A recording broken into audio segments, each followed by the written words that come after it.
नमस्कार, हमारे IGNOU audio books channel पर आपका स्वागत है।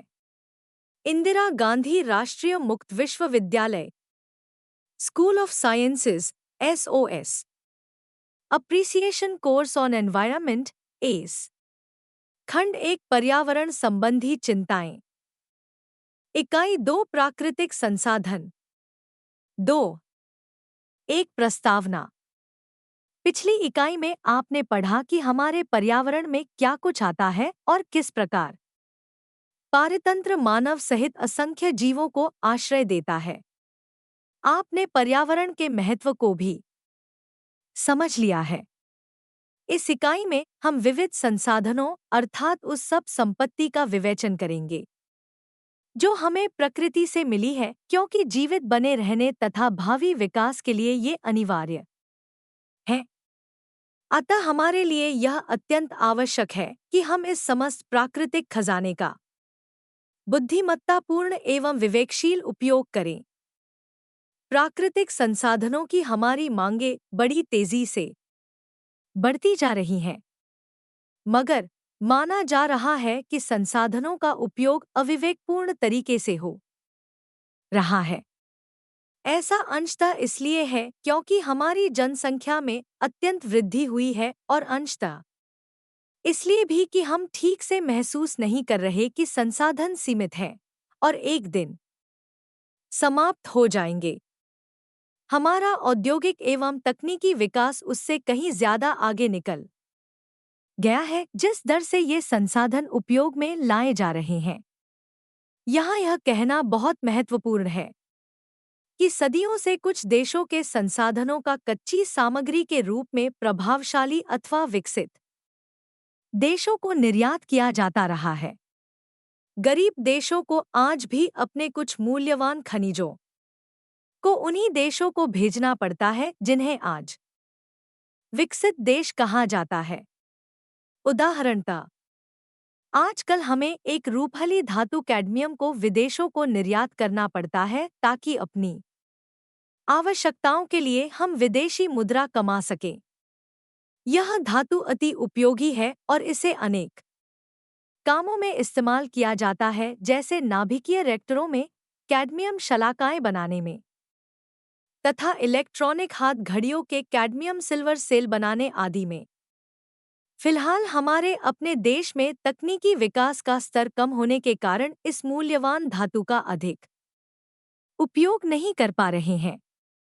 अब मान लीजिए अपने वाले कल में इस धातु के हमारे खनिज भंडार रिक्त हो जाते हैं, तो हमें मजबूरन ज्यादा कीमत पर इसका आयात करना होगा।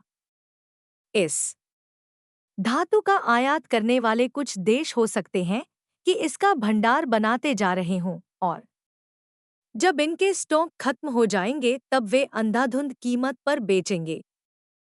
प्राकृतिक संसाधनों के संरक्षण एवं उनकी सुरक्षा करने का एक और कारण यह भी है कि इनकी आपूर्ति असीमित नहीं है और वास्तव में कुछ संसाधन बहुत ही कम मात्रा में पाए जाते हैं।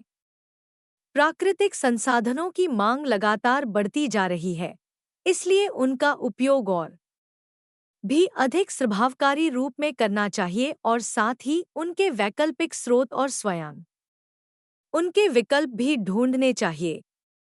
ऐसा तभी संभव हो पाएगा जब हम उनकी उपलब्धता एवं सीमाएं समझेंगे। हाल के समय में ऊर्जा की अधिक मांग के कारण हमारी जीवन शैली में बहुत परिवर्तन आया है और हम ऊर्जा पर अधिकाधिक निर्भर होते जा रहे हैं। परिणाम यह हो रहा है कि हमने अपने ऊर्जा संसाधनों की मानो लूट मचा रखी है। अतः हमें ज्ञात होना चाहिए कि हमारे प्राकृतिक संसाधन क्या हैं, उनके क्या क्या उपयोग हैं और न्यायसंगत रूप में हम इन संसाधनों का कैसे उपयोग कर सकते हैं। उद्देश्य: इस इकाई का अध्ययन करने के बाद आप नवीकरणीय तथा अनवीकरणीय संसाधनों की परिभाषा कर सकेंगे। हमारी पृथ्वी पर उपलब्ध विभिन्न प्रकार के प्राकृतिक संसाधनों का वर्णन कर सकेंगे।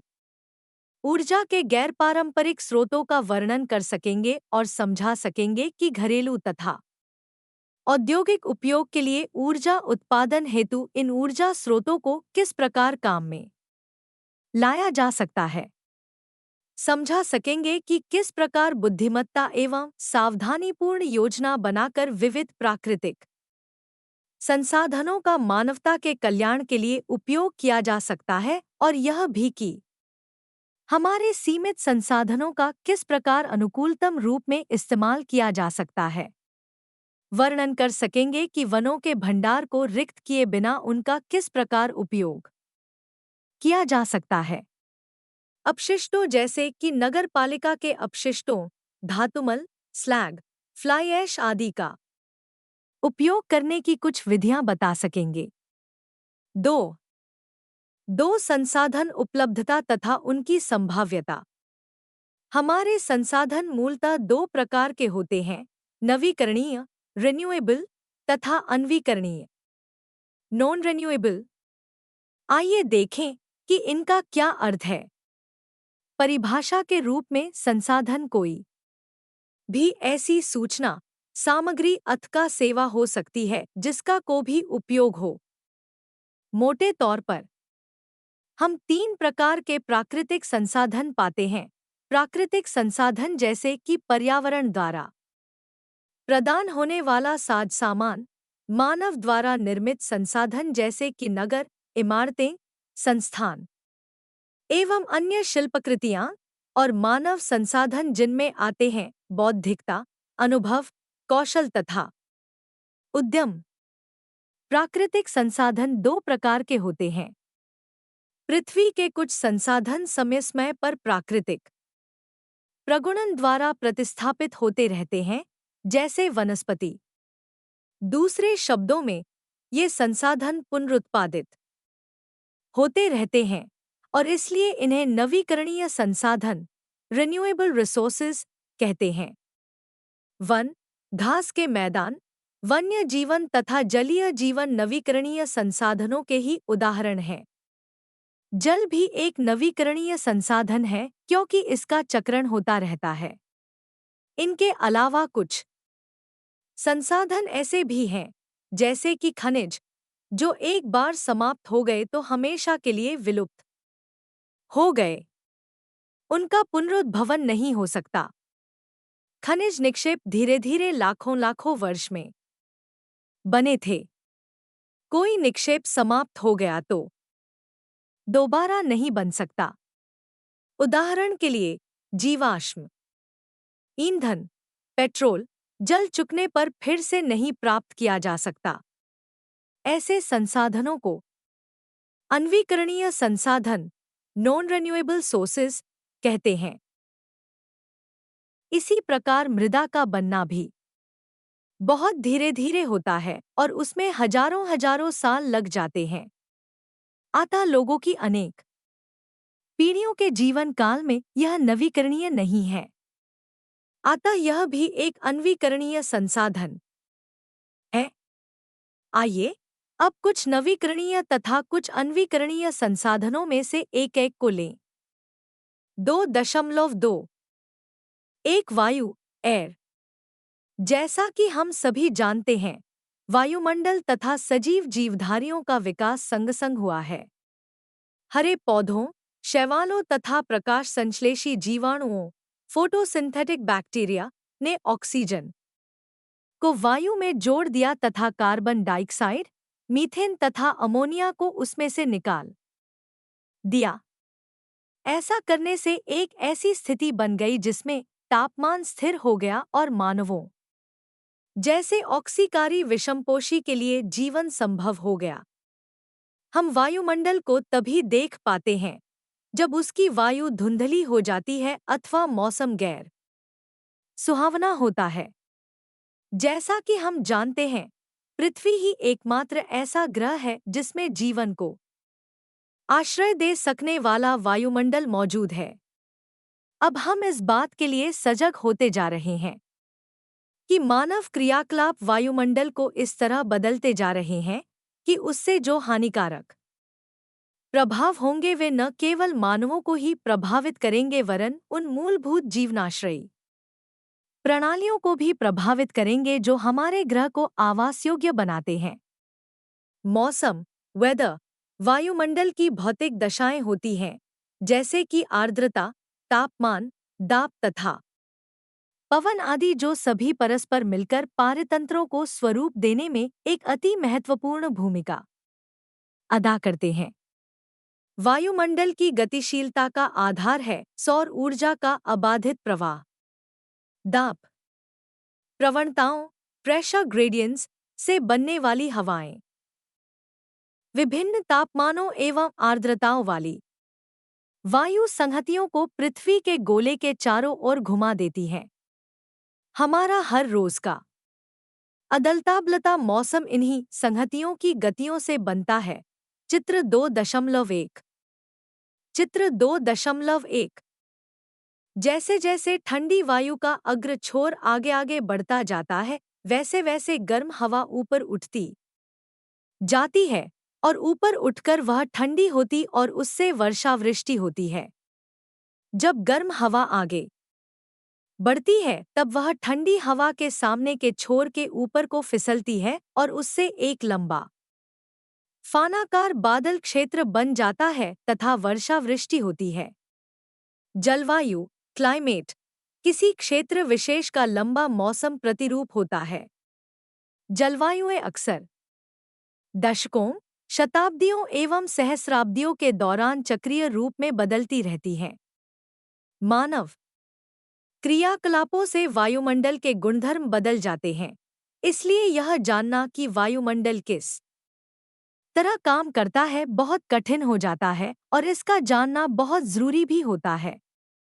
और यह भी जानना जरूरी हो जाता है कि मानवों के प्रभाव से मौसम और जलवायु किस प्रकार बदलेंगे। मौसम और जलवायु का महत्व केवल इसलिए नहीं है कि उनसे मानव के क्रियाकलाप प्रभावित होते हैं, बल्कि इसलिए भी कि ये ही जीवों बायोमों के प्राथमिक निर्धारक कारक हैं और इन्हीं से पारतंत्र का वितरण होता है। संपीड़न से अधिकतर गैस अणुओं का संकेंद्रण होकर पृथ्वी की सतह के निकट एक पतली परत बन जाती है, जिसे क्षोभमंडल ट्रोपोस्फेयर कहते हैं। वायुमंडल की ऊपरी परतें जीवन को बनाए रखने की दृष्टि से अत्यंत तनु और प्रतिकूल होती है, मगर सूर्य से आने वाले अत्यंत हानिकारक उत्परिवर्तजनी पराबैंगनी विकिरणों अल्ट्रावायलेट रेडिएशंस को पृथ्वी की सतह तक न पहुंचने देते हुए उन्हें बीच में ही रोक कर पृथ्वी की सतह को सुरक्षा प्रदान करने में अति महत्वपूर्ण है। वायुमंडल दृश्यमान प्रकाश के लिए अपेक्षाकृत पारदर्शी होता है और इस प्रकाश को प्रकाश संश्लेषी जीव प्राप्त कर लेते हैं। और सौर ऊर्जा एक तो कार्बनिक रसायनों में संभाव्य ऊर्जा के रूप में भंडारित हो जाती है और साथ ही पृथ्वी की सतह को गर्म भी करती है।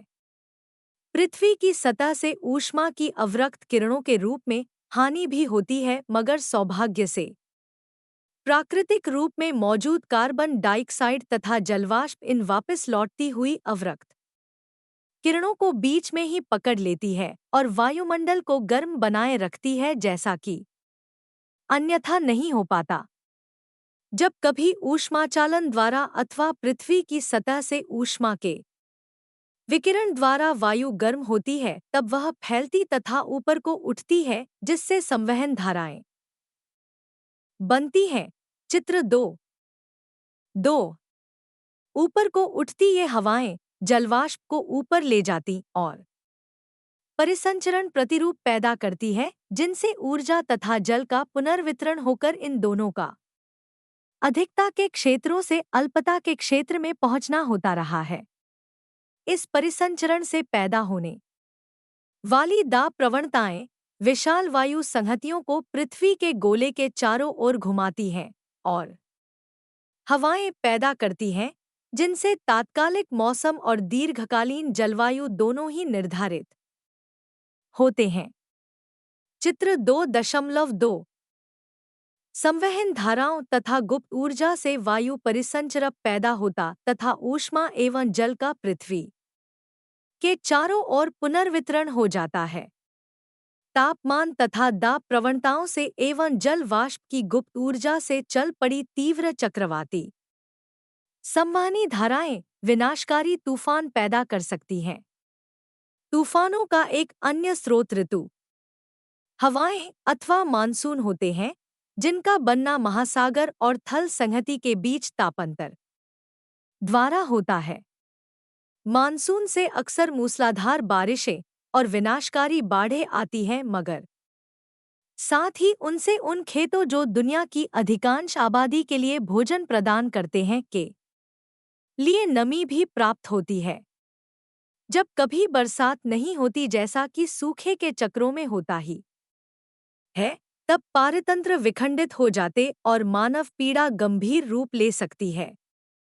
कुछ वैज्ञानिकों ने चेतावनी दी है कि वायुमंडल में छोड़ी जाने वाली ग्रीन हाउस गैसों और वायु प्रदूषकों से विकिरण ऊर्जा बीच में पकड़ ली जा सकती है, जिससे वैश्विक ऊष्मायन होगा और इस वैश्विक ऊष्मायन से मानव क्रियाकलापों तथा प्राकृतिक पारतंत्रों में बहुत खलबली मच जाएगी। 2.2 दो जल वाटर जल जीवन का सर्वाधिक अनिवार्य घटक है। हमारे जल संसाधन सीमित है, हालांकि ऊपरी तौर पर देखने से लगता है कि जल प्रचुर मात्रा में उपलब्ध है। विश्व के बड़े बड़े हिस्सों में जल की उपयोगी मात्रा का अभाव है।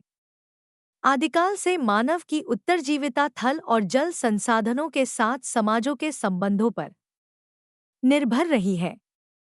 जब से ही नदियों के तट और नदियों की घाटियों ने आरंभिक मानव बस्तियों को प्रभावित करना शुरू किया, तभी से यह संबंध विकसित होता चला आ रहा है।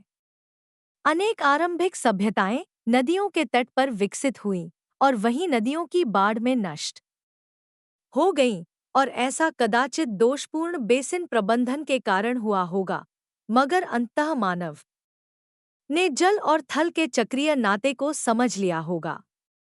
इसी समझ का परिणाम हुआ जलाशयों का निर्माण, जिसमें अतिविकसित इंजीनियरी तकनीकों का इस्तेमाल होता है। मानव जीवन के निर्वाह हेतु अलवण जल सर्वाधिक महत्वपूर्ण है। पंच तत्व पृथ्वी, अग्नि, वायु, आकाश और जल में से जल को एक महत्वपूर्ण तत्व मानव इसका आदर किया जाता है और इसकी पूजा की जाती है। ऐसा इसलिए कि हमारे इस ग्रह पर पाए जाने वाले कुल जल का मात्रा 1% जल ही उपयोग हेतु आसानी से उपलब्ध होता है। इस मात्रा में से भी लगभग 73% कृषि में चला जाता है, 20% उद्योग में तथा शेष घरेलू एवं मनोरंजन आवजाओं में काम आता है, जैसे कि पीने और पीने के अलावा के कामों में। परंतु पिछले 2 दशकों में जल संसाधनों के आधुनिक विकास एवं कुप्रबंधन ने जल की भारी कमी पैदा कर दी है। लाखों लाखों लोगों के लिए जल की कमी का मतलब है महामारियां, भूख, निराशा और मृत्यु। जल संकट का प्रभाव न केवल मनुष्यों पर ही पड़ता है, वरन पर्यावरण तथा अन्य जीव सृष्टि पर भी पड़ता है। जैसे जैसे उद्योग और कृषि से नदियों के मार्ग बदले, तालतलये सूखे, कूड़ों कचरों के ढेर लगे और प्राकृतिक पारतंत्रों में तोड़फोड़ हुई, वैसे वैसे मछलियां, पक्षीगण तथा अन्य जीव जंतु भी विस्थापित होते गए। अनेक मरे, अनेक समाप्त हो गए। जल संसाधनों के भूमंडलीय वितरण से पता चलता है कि कुल जल राशि का मात्र 3% जल ही अलवण जल है। विविध संसाधनों में पाए जाने वाले समस्त अलवण जल का विभाजन एवं उसकी उपलब्धता सारणी 2.1 में दिखाई गई है। भाग भूजल के रूप में पाया जाता है तथा केवल 1% झीलों और तालाबों में होता है। मृदा में केवल 0.2% होता है, मगर इससे दूनी मात्रा नदियां अथवा वायुमंडल में होती है। सकल वार्षिक वर्षा की दृष्टि से भारत बहुत भाग्यशाली है। यहाँ औसत वार्षिक 400 मीटर्स हैम मिलियन हेक्टेयर मीटर होती है, जिसमें से 185 मीटर्स हैम जल के रूप में उपलब्ध होती है। 50 मीटर्स हैम भूमिगत जल के रूप में भंडारित हो सकता है तथा 165 मीटर्स हैम मृदा में भंडारित रहता है। सारणी 2.1 से स्पष्ट हो जाता है कि अलवण जल का केवल 5वां भाग ही तरल रूप में उपलब्ध होता है। यह सीमित मात्रा ही पुनः आपूर्तित हो सकती है और इसलिए मानव को इसी के बारंबार उपयोग पर निर्भर रहना होता है। इस दुर्लभ उपयोगी वस्तु का 90% सारणी 2.1 अलवण का भूमंडलीय वितरण। अलवण जल का प्ररूप अलवण जल का % उपलब्ध % जमा हुआ 80 तरल 20 झीलें 0.2/1.0 मृदा 0.01/0.2 नदियाँ 0.02/0.1 वायुमंडल 0.02/0.1 जैविकीय उपाप चयनी 0.001/0.005 भूजल 19.7/98.4। इस प्रकार हम देख सकते हैं कि जो जल सिंचाई, नौचालन, जल विद्युत उत्पादन तथा घरेलू एवं उद्योग में चाहिए उसकी मात्रा अपेक्षाकृत कम है। अतः यह आवश्यक है कि जल संसाधनों का उपयोग बहुत सोच समझकर न्याय संगत रूप में किया जाना चाहिए। 2.2 3 वन संसाधन फॉरेस्ट रिसोर्सेज। वन हमारे खजाने हैं जिनसे तरह तरह के उपयोगी सामान मिलते हैं, जैसे कि इमारती लकड़ी, जलावन लकड़ी, चारा, रेशे, जड़ी बूटियां, सौंदर्य साधन तथा उद्योगों में काम आने वाला अनेक प्रकार का कच्चा माल। वनों में रहने वाले नानाविध जानवर और पक्षी उपयोगी सजीव संसाधनों के रूप में कार्य करते हैं। चित्र 2.3 वनों की और भी अनेक कामों में महत्वपूर्ण भूमिका होती है, जैसे मृदा निर्माण, जल संरक्षण तथा ऑक्सीजन पुनरुत्पादन में, और वे जलवायु को प्रभावित करते हैं। चित्र 2.4 संपूर्ण क्षेत्रफल की प्रतिशतता के रूप में वनों से ढका क्षेत्रफल। उपग्रह से प्राप्त चित्रों के विश्लेषण से पता चला है कि 1982 में हमारे देश का लगभग 14% भूगोलिक क्षेत्र वनों से ढका है, जिसका लगभग 11% भाग बंद वनों का है तथा 2% अपहरासित जंगल हैं। चित्र 2.4 चित्र 2.5 जंगल में लकड़ियों का काटा जाना। बी तेज एवं अस्थिर ढलानों पर वृक्ष कटान तथा सड़क कटान से मुद्रा खुल जाती है, जिससे अपर्दन होता है, जल संभर हानिग्रस्त होते हैं, वन्य जीवन विस्थापित होता है तथा वन पुनर्जनन कठिन हो जाता है। इमारती लकड़ी, जलावन तथा अन्य वन उत्पादों के लिए वनों के बढ़ते जाते अतिशोषण और साथ ही उनके पुनरुत्पादन का पर्याप्त प्रयास किए बिना परिणाम यह निकला है कि वन तेजी से विलुप्त होते जा रहे हैं। चित्र 2.5 इससे पर्यावरण असंतुलन पैदा हो गया है। उदाहरणतः अधिकांश वर्षाजल बेकार बह जाता है, वह बिना रोक पर्वत ढलानों पर बहता जाता और अक्सर बाढ़े ले आता है। ऊपरी मृदा के अत्यधिक बह जाने से मिट्टी की उर्वरता घट जाती तथा फसल उत्पादन कम हो जाता है। वनोन्मूलन के इन परिणामों के कारण हमारी सरकार ने एक कड़ी वन नीति बनाई है ताकि वनों को बचाया जा सके और अधिक वृक्षों को लगाया जाए। 2 फरवरी 2004 जैविकीय संसाधन, जैव विविधता, बायोलॉजिकल रिसोर्सेज, बायोडाइवर्सिटी। हमारा जीवित बने रहना नानाविध जीवों पर निर्भर होता है। इनसे जो हमें लाभ मिलते हैं उन्हें अक्सर तब तक नहीं समझ पाते जब तक कि वह प्रजाति विशेष समाप्त नहीं हो जाती। हम सब एक जीवनाश्रयी तंत्र पर निर्भर हैं और इस तंत्र में एक अति सम्मिश्र जीवन जाल बना होता है तथा इस जीवन जाल में छोटे से छोटे दुर्बोध जीवों की भी अहम भूमिका होती है और उनका स्थान कोई भी अन्य जीव नहीं ले सकते। 19वीं शताब्दी का युग विशाल खोजों का युग रहा है और उसके अंत में घोषणा की गई थी कि पृथ्वी पर पाए जाने वाले अधिकांश जीवों का वर्णन किया जा चुका है। परंतु उसके बाद के अनुसंधानों से पता चला कि अभी भी ऐसी लाखों लाखों नई जीव प्रजातियां शेष हैं जिनको पहचाना जाना एवं उनका वैज्ञानिक अध्ययन किया जाना शेष है। इस समय लगभग 17 लाख प्रजातियां जानी जा चुकी हैं, जो संपूर्ण विद्यमान प्रजातियों की संख्या का एक छोटा सा अंश ही है। चित्र 2.6 भारतीय वनस्पति सर्वेक्षण तथा भारतीय प्राणी सर्वेक्षण द्वारा कराए गए सर्वेक्षणों से पता चला है कि देश में पौधों की लगभग 47,000 प्रजातियां तथा प्राणियों की लगभग 81,000 प्रजातियां पाई जाती हैं। सर्वाधिक प्रचुर प्रजातियों में से अनेक प्रजातियां कोरी आंखों से नजर नहीं आती या वे ऐसे सुदूर स्थानों में रहती हैं जहां हम में से अधिकतर लोग कभी भी नहीं जाते। सर्वाधिक संख्या में पाया जाने वाला बहुकोशिक जीव एक छोटा श्रिम्प जैसा क्रस्टेशियन जीव क्रिल माना जाता है। चित्र 2.7 जो दक्षिण ध्रुव महासागर में रहता तथा वहां के उस एक संपन्न खाद्य जाल का आधार माना जाता है जिसमें व्हेले, सील, पेंगुइन तथा मछलियां आती हैं। उसके बाद कदाचित मानव ही आते हैं जो एक एकल प्रजाति के रूप में सर्वाधिक जैव संहति बनाते हैं।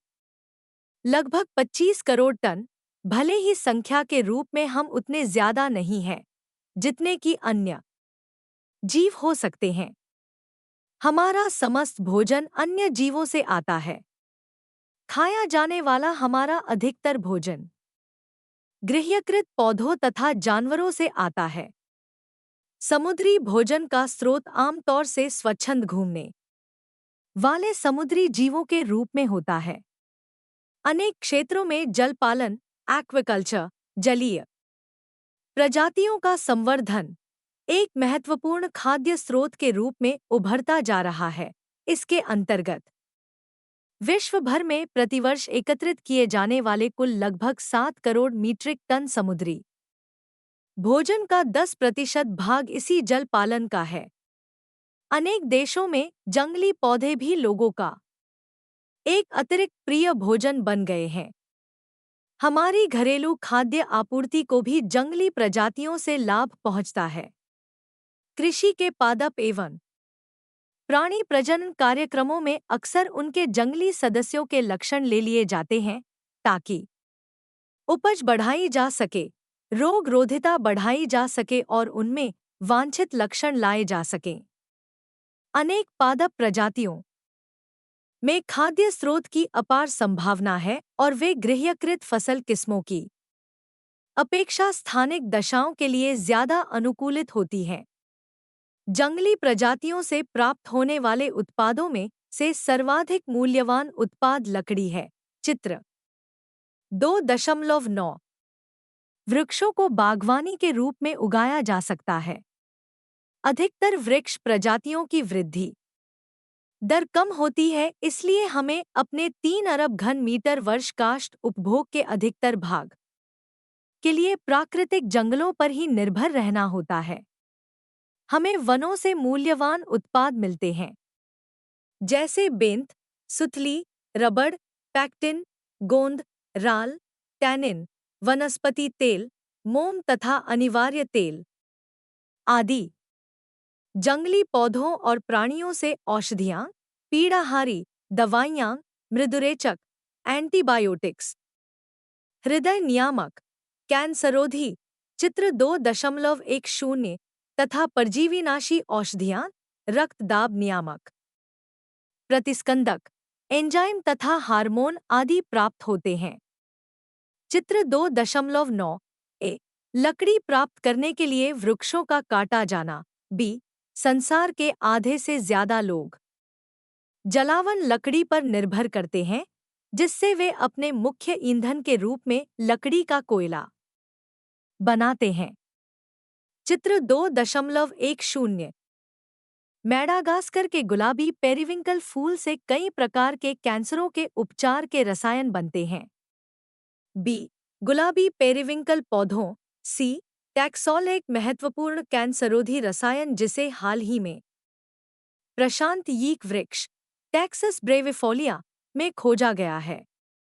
गुलाबी पेरिविंकल की ही तरह यह प्रजाति भी स्पष्ट दर्शाती है कि पृथ्वी की विशाल जैविक विविधता का संरक्षण किया जाना क्यों जरूरी है। आवास योग्य पर्यावरणों के बनाने एवं उनके निर्वाह में प्राकृतिक जैविकीय समुदाय एक महत्वपूर्ण पारिस्थितिकीय भूमिका निभाते हैं। कितने ही चीजें जैसे मृदा निर्माण, अपशिष्ट निपटान, वायु एवं जल शुद्धिकरण, पोषकों का चक्रण, सौर ऊर्जा संग्रहण तथा जैवरासायनिक एवं जल विज्ञानीय चक्र आदि सब के सब अधिकांश रूप से वन्य पौधों, प्राणियों तथा सूक्ष्माणुओं पर निर्भर करते हैं। वन्य प्रजातियां पारिस्थितिकी प्रक्रियाओं को बनाए रखती हैं और हमें उसके लिए कुछ भी खर्च नहीं करना पड़ता और वे सब एक आनुवंशिक सूचना पुस्तकालय एक ऐसा खजाना है जिसे कभी भी दोबारा नहीं बनाया जा सकता। जैविकीय संसाधन अनेक प्रकार से घटते जा रहे अथवा नष्ट होते जा रहे हैं। पर्यावरण में होने वाले प्राकृतिक परिवर्तनों से ऐसी प्रजातियां जो कभी सफल थी समाप्त होती जाती हैं अथवा उनकी संख्या घटकर अवशेषी समष्टियों के रूप में रह जाती हैं। मानव पारतंत्रों को बिगड़ते और नानाविध प्रजातियों को जानबूझकर अथवा संयोगवश हमेशा के लिए समाप्त कर देते हैं। 2 फरवरी 2005 खाद्य संसाधन फूड रिसोर्सेज। विश्व में हजारों की संख्या में खाद्यशील पौधे और प्राणी पाए जाते हैं, जिनमें से केवल लगभग 1 दर्जन पौधे को उनके बीज और दानों के लिए, 3 को उनकी जड़ फसलों के लिए, लगभग 20 को फल और सब्जियों के लिए, 6 स्तनियों को, 2 पालतू कुक्कुटों और कुछ मछलियों एवं अन्य समुद्री प्रजातियों को मनुष्यों के भोजन के रूप में इस्तेमाल किया जाता है। कुछ खास महत्वपूर्ण फसलें हैं जैसे कि गेहूं, चावल, मक्का। चित्र 2.11 आलू, जौ और जई, कसावा तथा शकरकंद, चीनी, गन्ना और चुकंदर, दालें, फलियान, सोरघम, जई, सब्जियां और फल, मांस और दूध, मछलियां तथा समुद्री आहार 3 फसलें जिन पर अपने पोषकों एवं कैलोरी आवश्यकताओं के लिए अधिकतर मानवता निर्भर है वे हैं गेहूं, चावल और मक्का। गेहूं और चावल अधिकतर लोगों के लिए महत्वपूर्ण मुख्य आहार है। ये 2 घास प्रजातियां मानवों द्वारा सीधे उपयोग की जाने वाली लगभग 60% कैलोरी की आपूर्ति करती हैं। आलू, जौ, जई तथा राई पर्वतीय क्षेत्रों में तथा उच्चतर अक्षांशों में मुख्य भोजन है, क्योंकि ये ठंडे आर्द्र जलवायु में अच्छी तरह उगते हैं। कसावा, शकरकंद तथा अन्य जड़ेवा कंद गर्म आर्द्र क्षेत्रों में भलीभांति उगते हैं। सारघम और बाजरा सूखा प्रतिरोधी हैं और अफ्रीका के शुष्क क्षेत्रों में ये ही मुख्य भोजन होते हैं। मांस और दूध बहुत पौष्टिक होते हैं, परंतु इनका वितरण असमान है। मछलियां और समुद्री आहार उच्च गुणवत्ता वाले प्रोटीन स्रोत होते हैं, जो विश्व के भोजन में थल प्राणियों की तुलना में 2/3 के लगभग योगदान देते हैं। ऐसे संकेत मिले हैं कि हम पहले से ही विश्व के महासागरों में से अधिकतर के निर्वाहशील मछली भंडारों को पार कर चुके हैं। हमारे वर्तमान मत्स्य तरीके विनाशकारी वाले हैं, जिनके द्वारा हम अविवेकपूर्ण जाल विधि से आवास और शिशु मछलियों को नष्ट करते जा रहे हैं। बाजार में लाए जा रहे प्रत्येक टन समुद्री खाद्य की अपेक्षा कई कई टन अनचाही प्रजातियां यूं ही नकार दी जाती हैं। नकारे गए में से बहुत कुछ खाया जा सकता था, मगर यह ठीक आकार का नहीं होता, बहुत अल्पायु का होता है, बेमौसमी होता है या ऐसी किस्म होती है जो हमें खाने में अच्छी नहीं लगती। दुर्भाग्य की बात है कि निकाले गए शिकार में से जो वापस समुद्र में फेंक दिया जाता है, उसमें से अधिकांश जाल में बुरी तरह क्षतिग्रस्त दबा भिंचा रहा होता है, जो प्रायः जिंदा नहीं बच पाता। तर फिर यह प्रश्न उठता है कि इस सब का विकल्प क्या है? हमें अधिक चयनात्मक संग्रहण विधियां अपनानी होंगी और आहार पसंदगियों को कम चयनात्मक करना होगा। नियंत्रित दशाओं में तालाबों और ज्वारंतमुतों में मछलियां उनाने की बहुत बड़ी संभावनाएं हैं। यहाँ तक कि पर्यावरण की दृष्टि से संवेदनशील ट्राउट जैसी मछलियां भी उच्च पनत्व वाले तालाबों में उनाई जा सकती है। आजकल आनुवंशिक इंजीनियरी तकनीकों का इस्तेमाल करके महान छतियां पैदा की जा रही हैं, जो जल्दी जल्दी बढ़ेंगी और उत्पादन अधिक होगा। यह कुछ उसी तरह जैसे पौधों के लिए हरित क्रांति ने किया है।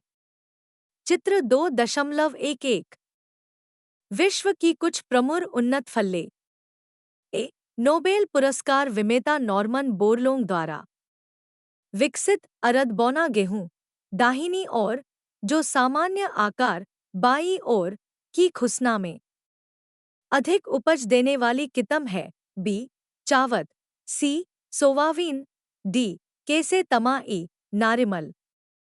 2 फरवरी 2006 भूमि लैंड भूमि हमारे लिए एक मूलभूत संसाधन है।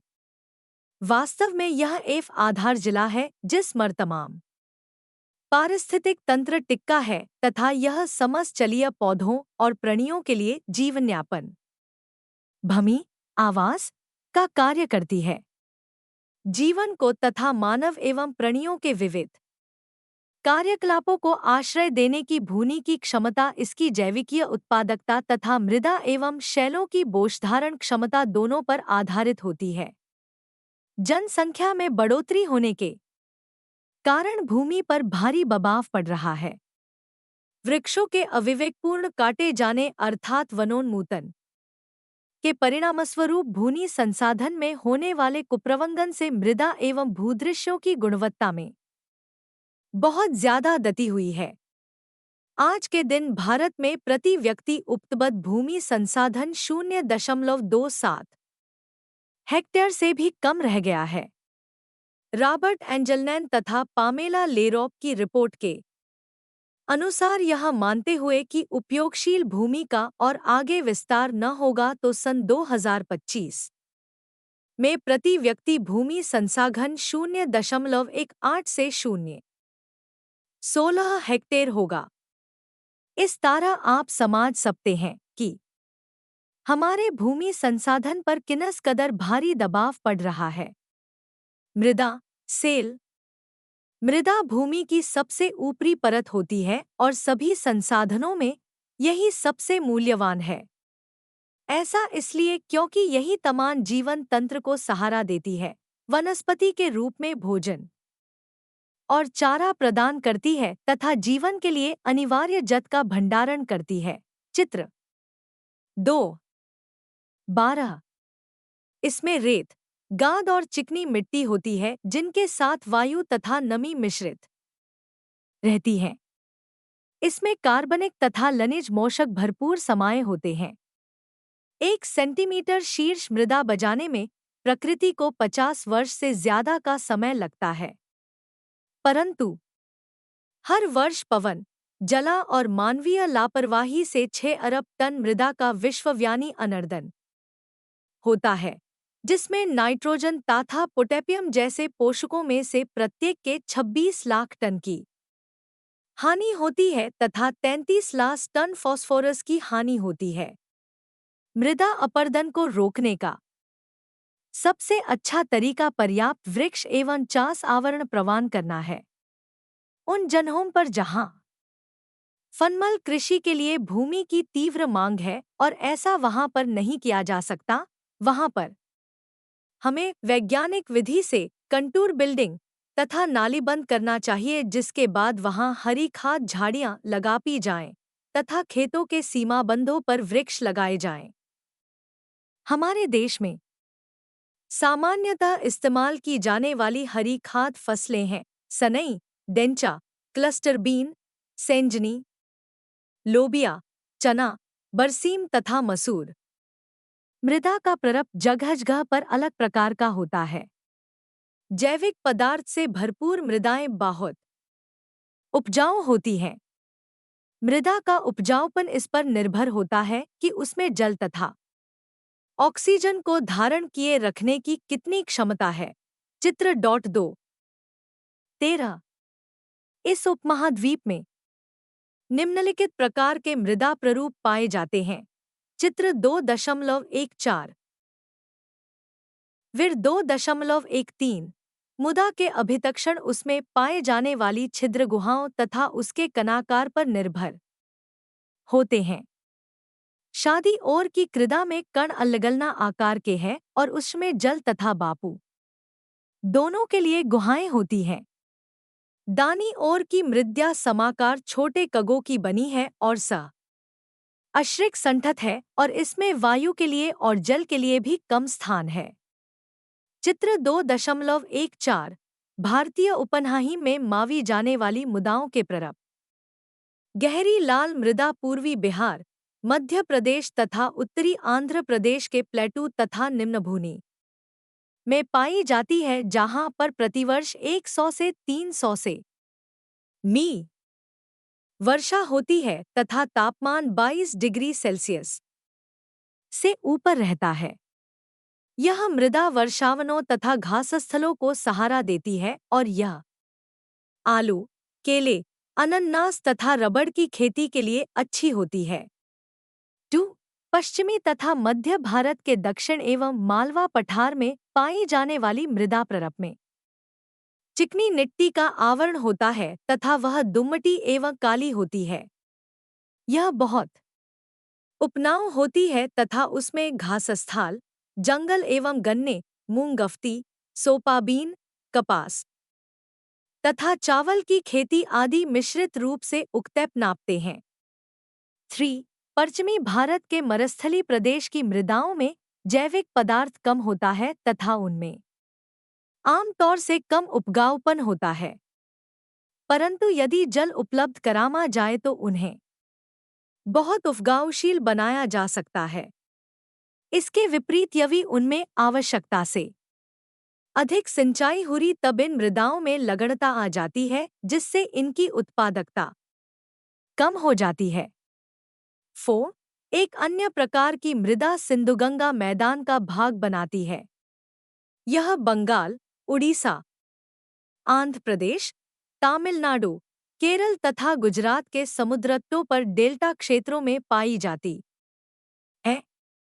इस मिट्टी का गठन दुम्मटी होता है तथा सूखी सुनी और अलनलन जगहों पर कमोपादा मोटी होती है। यह मृदा बहुत उत्पादनशील होती है तथा इसमें सभी प्रकार की फसलें उग सकती हैं। शुष्क दशा में यह स्थानीय रूप में आर्य हो जाती है और वहां यह ज्यादा उपनाऊ नहीं होती। वे मृदाएं जो गंगा, गोदावरी, कृष्णा, कावेरी के डेल्टों में निचले जलीय स्थलों अथवा दलदली भूमियों के भाग होती हैं तथा जो केरल के नदी बेसिनों में होती हैं, जैविक पदार्थ से भरपूर होती हैं तथा बहुत उपजाऊ होती हैं। 6. हिमालपी क्षेत्र में पाई जाने वाली रास जैसी घूसर से लेकर हल्के पीले भूरे रंग की मृदाएं कम उपजाऊ होती है और उनमें चीड़, देवदार तथा बतूत, ओफ जैसे पांकुधर पौधे पाए जाते हैं। अभी जो ऊपर दिया गया मृदा वर्गीकरण आपने पढ़ा वह उनकी सामान्य विशिष्टताओं पर आधारित है। इस प्रकार की मृदाओं के भीतर भी अनेक अंतर पाए जाते हैं, जो जलवायु तथा प्राकृतिक वनस्पति के कारण होते हैं। 2.2 खनिज संसाधन मिनरल रिसोर्सेज। लनिज वे प्राकृतिक पदार्थ हैं जो लनन द्वारा पृथ्वी में से निकाले जाते हैं। ये सनिन हमारे उद्योगों की रीढ़ होते हैं और इसलिए ये व्यापारिक तथा आर्थिक उपयोग वाले होते हैं। आजकल यूरेनियम जैसे लनिज को वैकल्पिक ऊर्जा स्रोत के रूप में परमाणु ऊर्जा बनाने में इस्तेमाल किया जाता है। बनछुत सारे विविध लनिज पैसे कोयला, लोहा, तांबा, एल्यूमीनियम, पेट्रोलियम इत्यादि हमारी दिन प्रतिदिन की आवश्यकताओं की पूर्ति के लिए अपरिहार्य हैं। ऊर्जा आवश्यकताओं के लिए हम मूल्य रूप से पेट्रोलियम पर निर्भर है। जीवाश्म ईंधनों के संसाधनों का वैश्विक भंडार सीमित है एवं समाप्तलित है। भारत ऐसे 35 खनिजों के मामले में आत्मनिर्भर है जो हमारे आधारभूत उद्योगों में कच्ची सामग्री के रूप में इस्तेमाल किए जाते हैं। हमारे यहाँ लोहा, एल्यूमीनियम, कोयला कड़ी मात्रा में उपलब्ध है तथा फोस्फेटिक उर्वरकों में काम आने वाले फोस्फेटिक और कच्चा तेल एवं लौहेतर धातुएं जैसे कि तांबा, जिंक और सीसा प्राप्त करने के लिए हमें आयारा के लिए कुछ हद तक विदेशों पर निर्भर रहना पड़ता है। हमारे खनिज उत्पादक राज्य हैं बिहार, मध्य प्रदेश, बंगाल, गुजरात, राजस्थान और आंध्र प्रदेश। चित्र 2.15। आधुनिक प्रौद्योगिकी के आ जाने से अब यह संभव हो गया है कि धरती पर और साथ ही समुद्र की तली में पेट्रोलियम भंडारों का पता लगाया जा सके। उपग्रहों से प्राप्त चित्रों से हमें ठीक ठीक जन जगहों का पता लगाने में मदद मिल जाती है जहां लनिन भंडार पाए जा सकते हैं। चित्र 2.15। भारत के खनिज उत्पादक क्षेत्र। महासागरीय संसाधन ओशियानिक रिसोर्सेज। अनेक महत्वपूर्ण लनिज समुद्री बेसिनों में पाए जाते हैं। समुद्र के तल से 4000 से 5000 मीटर नीचे पाए जाने वाले खनिजों में से एक महत्वपूर्ण लनिज होते हैं नोड्यूल्स अथवा मैंगनीज ऑक्साइडों तथा कोबाल्ट, निकेल, तांबे तथा लोहे के सल्फाइडों के डेले। चित्र 2.16। भारत इन संसाधनों के समुपयोग का प्रयत्न कर रहा है। आज विश्व के कुल तेल एवं प्राकृतिक गैस उत्पादन का 5वें से अधिक भाग का उत्पादन अपतट कुओं से आता है। उदाहरण के लिए बॉम्बे हाई में लगभग 740 करोड़ टन का पेट्रोलियम भंडार है। कावेरी, गोदावरी, तक्षा महानदी के डेल्टों में भी प्राकृतिक गैस और तेल के विशाल भंडार पाए गए हैं। केरल तथा उड़ीसा के तटीय प्लेट में अनेक मूल्यवान खनिज मौजूद हैं जैसे मोनोजाइट, मैनोजाइट, परमाणु ऊर्जा के उत्पादन में काम आने वाली कच्ची सामजी तथा जिरकॉन। 2 फरवरी 2008 ऊर्जा एनर्जी गैरपारंपरिक नवीकरणीय ऊर्जा स्रोत। ऊर्जा की मांग हर 14 वर्ष में दोगुनी हो जाती है तथा किसी देश के विकास का एक सूचक भी है। भारत में, जिसकी आबादी विश्व की कुल आबादी का 16% है, विश्व में पैदा होने वाली कुल ऊर्जा का मात्र 1.5% भाग ही इस्तेमाल होता है। इसकी तुलना में संयुक्त राज्य अमेरिका में, जिसमें विश्व की आबादी का केवल 6.25% भाग ही रहता है, विश्व की कुल ऊर्जा का 33% भाग इस्तेमाल होता है। इससे एक अंदाजा लग जाता है कि हमारे यहाँ अभी विकास कितना कम हुआ है और इससे हमें एक प्रेरणा लेनी चाहिए कि हम अधिक ऊर्जा उत्पादन के लिए अपने संसाधनों का बेहतर उपयोग करें ताकि हमारी बढ़ती हुई ऊर्जा मांगें पूरी हो सकें। आज भी हमारी 80% आबादी जलाऊ लकड़ी, गोबर और कृषि अपशिष्ट पर निर्भर करती है। हमें मालूम है कि ऊर्जा के नवीकरणीय स्रोत वैसे कि जीवाश्म ईंधन, कोयला और पेट्रोलियम बहुत समय तक नहीं चलने वाले। वन भी बड़ी तेजी से साथी होते जा रहे हैं, क्योंकि कहाँ पेड़ों की अव्ययशील कटामी होती जा रही है। अतः यह आवश्यक हो गया है कि हम वैकल्पिक, गैर-पारंपरिक ऊर्जा स्रोतों के बारे में सोचें। ऐसे ही कुछ ऊर्जा स्रोतों का यहाँ विवेचन किया जा रहा है। सौर ऊर्जा, सोलर एनर्जी। कोयले जैसे जीवाश्म ईंधनों से जो ऊर्जा आज प्राप्त की जा रही है, वह वास्तव में सौर ऊर्जा ही है, जिसे लाखों वर्ष पूर्व पौधों ने अपने भीतर समेट लिया था।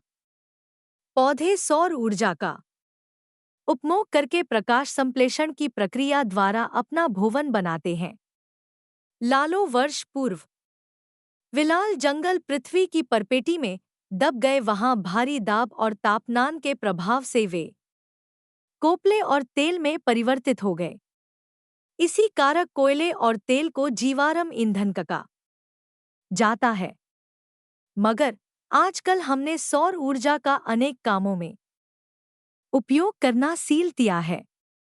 जाड़ों में हम सौर ऊर्जा का उपयोग करके सीधे गर्म पानी ले सकते हैं, चित्र 2.17, अथवा रेफ्रिजरेटर चला सकते हैं।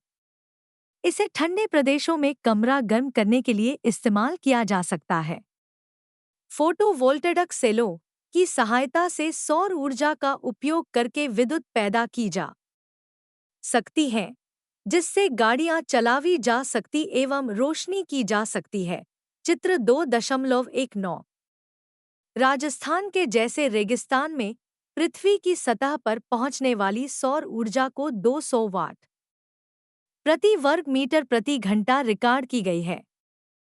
चूंकि यह ऊर्जा का एक कभी न रुकने वाला स्रोत है, इसलिए यदि सस्ते और कारगर फोटोसेल अथवा फोटोवोल्टेइक युक्तियां बना लिए जाएं तो सौर ऊर्जा अर्जित करना बहुत लाभप्रद होगा।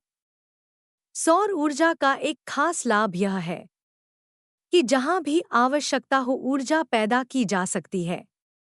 अनेक घरों में लाना पकाने के लिए सोलर कुकरों का उपयोग किया जाता है, चित्र 2.20।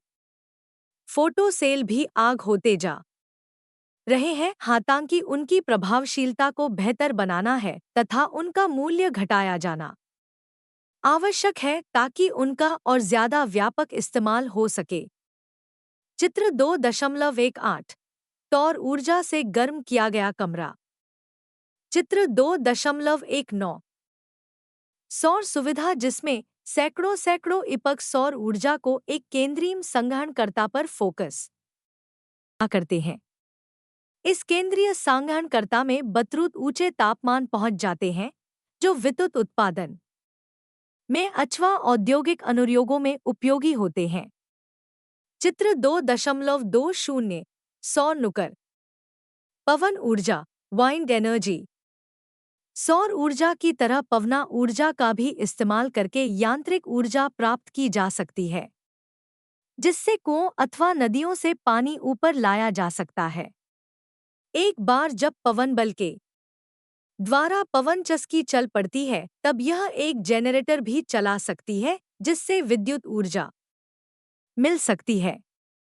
समुद्र तटीय तथा पहाड़ी क्षेत्रों में जहां बहुत तेज हवाएं चलती हैं, एक पवन पक्षी से किसी छोटे कस्बे के लिए बिजली पैदा की जा सकी है। पवन चक्कियां अनेक देशों में बहुत समय से इस्तेमाल होती रही हैं, लेकिन भारत में ये हाल ही में शुरू की गई है, चिन्ह 221। पवन चक्की तरंग तथा ज्वारीय ऊर्जा, वेव एंड टाइडल एनर्जी। तरंगी तथा ज्वार भाटे एक ऐसा अन्य ऊर्जा स्रोत है जो सदैव उपलब्ध रहता है एवं उसे विद्युत उत्पादन में इस्तेमाल किया जा सकता है, चित्र 2.22। आम तौर से वहां जहां समुद्र, चित्र 2.22। ज्वारीय विद्युतग्रिस आने वाले और जाने वाले दोनों जारों को एक बांग में रोक लिया जाता है। जब जल प्रतिवर्ती टर्बोजेनरेटरों में से बहता है, लो जल तरों के अंतर से दोगुना दिशाओं में विद्युत पैदा होती है। का जल किसी तंग कटाव में आ जा सकता है, जैसा कि प्राकृतिक तौर पर वहां पर जहां नदियां सागर में गिरती हैं। बहते जल द्वारा ले जाई जाने वाली ऊर्जा को भी भारत में व्यापक स्तर पर इस्तेमाल किया गया है। इसमें बस एक पैडल मुक्त पहिया चाहिए जो तेज बहती जलधारा में रख देने पर घूमने लग जाता है। इसी सिद्धांत पर बनाई गसी छोटे आकार की आटा किमा कश्मीर में बहुत समय से इस्तेमाल होती रही है। वास्तव में बड़े बड़े जलविद्युत बिजली पर भी इसी सिद्धांत पर बनाए गए हैं। एक प्राकृतिक अथवा कृत्रिम जल प्रपात से एक आधुनिक प्रकार का पैडल पहिपा बनाया जाता है, जिसे टरबाइन कहते हैं, जिसका पूर्ण होने पर बिजली बनती है। भूतापीय ऊर्जा जियोथर्मल एनर्जी गर्म स्रोतों से निकलने वाला गर्म जल तथा अंततप्त भाप को बिजली बनाने में इस्तेमाल किया जा सकता है। चित्र 2.28 हमारे देश में 46 ऐसे जलतामीय क्षेत्र हैं जहां सोते के जल का तापमान 150 डिग्री सेल्सियस से भी ऊपर रहता है। गर्म सोतों की तापोर्नों का उपयोग बिजली बनाने, इमारतों तथा घरों को गर्म करने तथा रुंडे क्षेत्रों में ग्लामहाउसों को जिनमें सब्जियां उगाई जाती हैं गर्म किया जा सकता है। चित्र 2.23 गौजर भूलापीय बिजली चालन व्यवस्था है, जिसमें सीधे वाष्प से ऊर्जा पैदा की जाती है।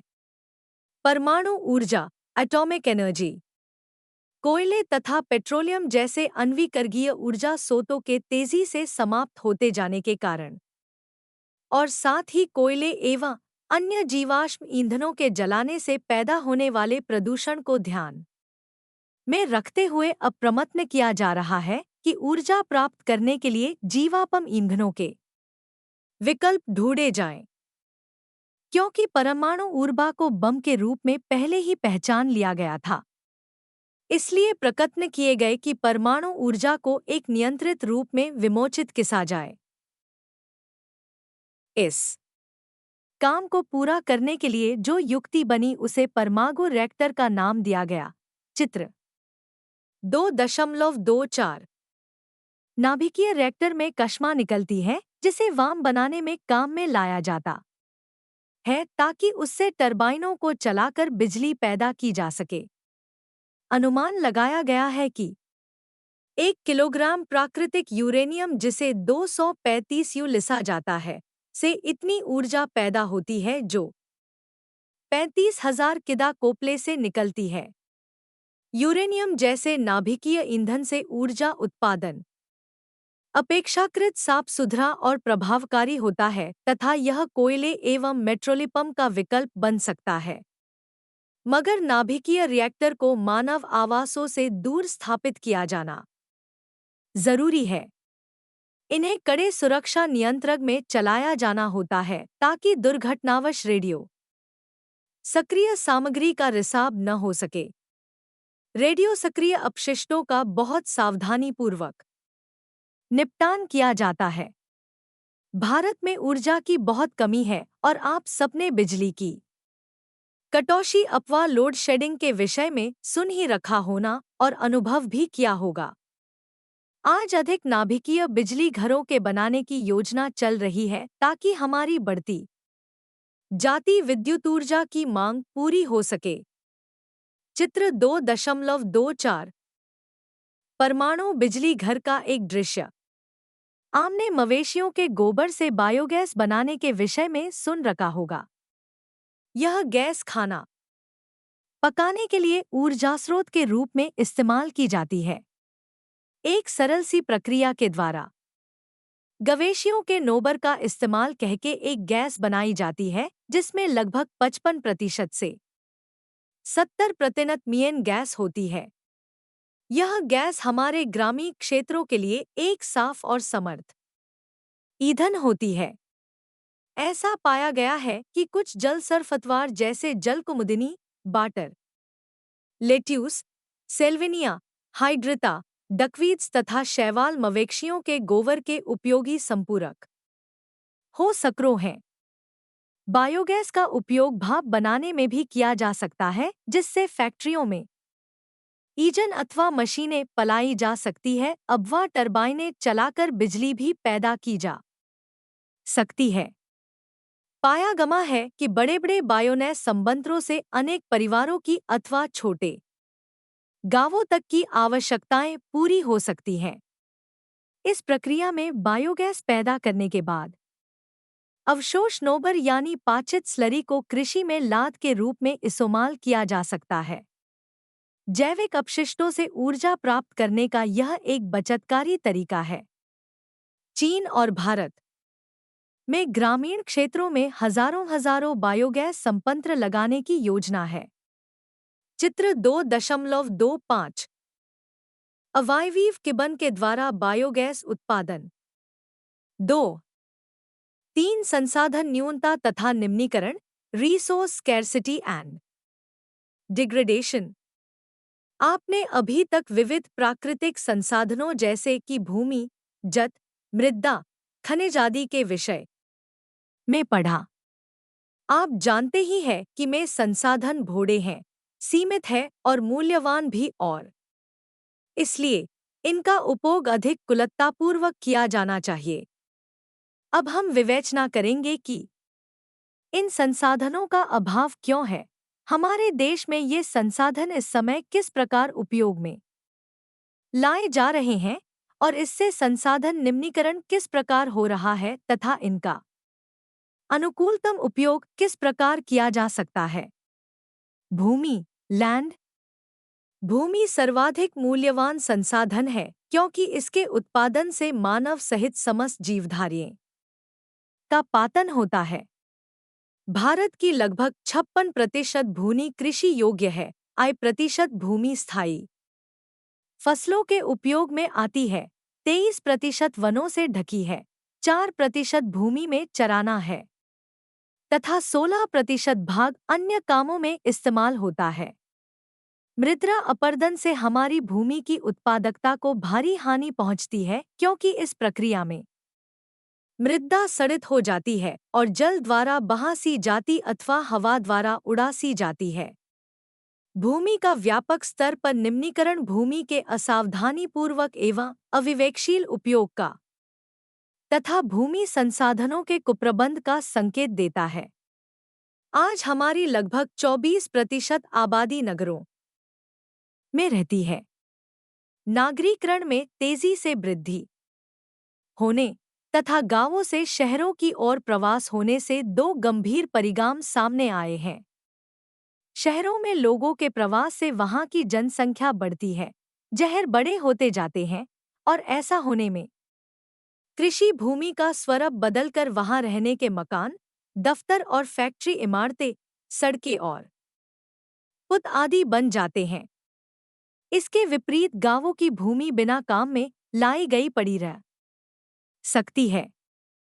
शहरों में बढ़ती जनसंख्या के कारण जीवन की गुणवत्ता गिर जाती है। जलमत प्रवाह तथा जतापूर्ति पर दबाव पड़ता है। शहर की परिवहन प्रणाली पर भारी बोझ आ जाता है और संख्या में बढ़ती जाती मोटर गाड़ियों से अधिक प्रदूषण फैलता भौड़ भाड़ हो जाती तथा गावा देहाती प्रवासी को नंदी झुग्गी बस्तियों में बसर करनी पड़ती है। प्रवास केवल एक ही तरीके से रोका जा सकता है कि गांवों में जीवन की सुविधाएं बेहतर की जाएं। नामवों को लास्तौर से बेहतर परिवहन और संचार सुविधाएं प्रदान की जाएं, वहां स्वास्थ्य सेवाएं तथा शिक्षा व्यवस्था लाई जाएं और जीवन की मूलभूत आवश्यकताएं जैसे साफ पानी और बेहतर मत विसर्जन व्यवस्था लाई जाए। ग्रामीण उद्योगों के स्थापित किए जाने से वहां की बढ़ती जाती जनसंख्या के लिए बेहतर रोजगार अवसर प्राप्त होंगे। ग्रामीण क्षेत्र के कुछ नवीन प्रकार के विकास से वहां के लोगों का शहरों की ओर पतापन कम हो जाएगा। जल, वाटर। जल का मुख्य रूप में दो प्रकार से उपयोग होता है, एक तो सिंचाई के लिए और दूसरे पीने के लिए। यह जल नदियों से प्राप्त किया जाता है अथवा कुओं से जिनका नाता भूमिगत जल भंडारों से है। नदियों में भरपूर बहते जल अथवा भंडारित भूजल होने के बावजूद अधिकांश गांवों को आज भी अच्छा पेयजल उपलब्ध नहीं है। ग्रामीण क्षेत्रों में पेयजल को अक्सर कई कई किलोमीटर दूर से लाना पड़ता है। और सभी कस्बों में भी नगरपालिका की जलापूर्ति व्यवस्था नहीं है। उधर दूसरी ओर बहुत सा जल गलत इस्तेमाल होता अथवा बर्बाद कर दिया जाता है।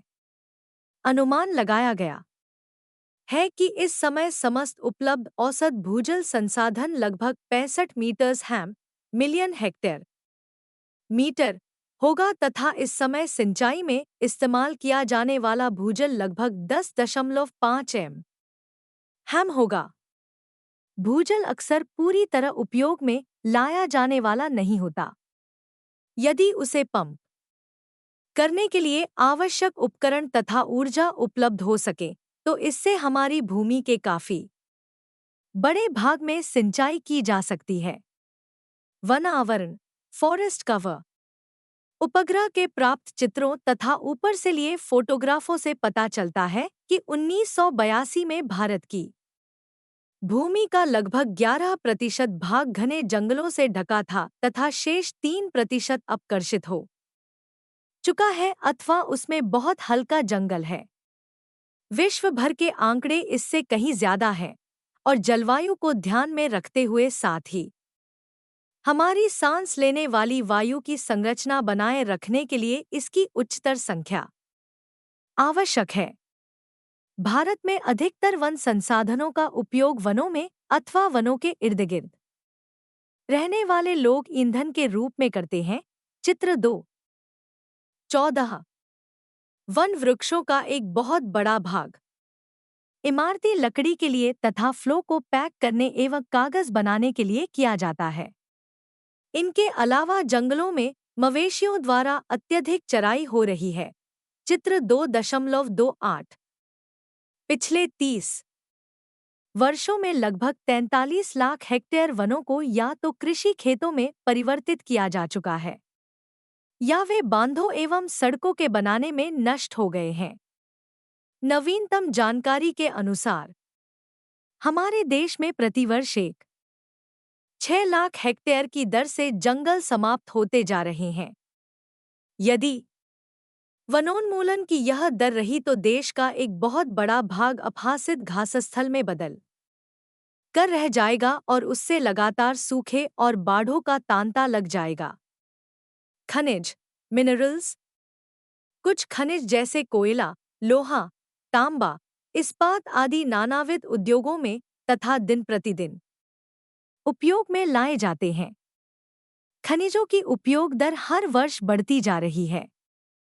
कुछ खनिजों को जैसे चूना पत्थर और लौह अयस्क का प्रति व्यक्ति उपयोग कुछ अन्य खनिजों से जैसे कि बॉक्साइट, चिकनी मिट्टी, जिप्सम, सिलिका, गंधक, कोयला आदि से अधिक है, मगर विकसित देशों जैसे संयुक्त राज्य अमेरिका, रूस अथवा जापान आदि से अब भी बहुत कम है।